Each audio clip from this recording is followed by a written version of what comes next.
Kwa majina ninaitwa John Msafiri Ndunguru, ni mgombea wa nafasi ya ubunge katika jimbo la Songea mjini.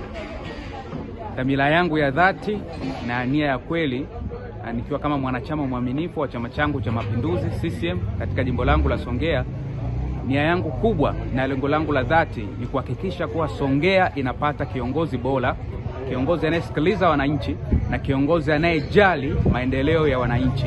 Kwa hiyo nimejitoa na nimejidhatiti kusimamia na kupambania nafasi hii ili niweze kushinda kiti hiki, niwatumikie wananchi ambao wanatoka kwenye mazingira kama yangu.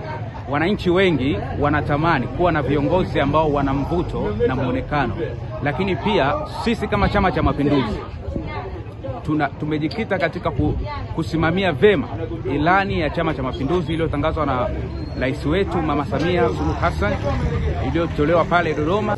CCM inahitaji viongozi mahiri, inahitaji viongozi wanaojiamini, inahitaji viongozi wanaoweza kuungwa mkono, inahitaji viongozi wa hamasishaji ili tuweze kushinda uchaguzi huu unaokuja, lakini kuzidi kupanua wigo na kuongeza wanachama wengi zaidi wa Chama cha Mapinduzi.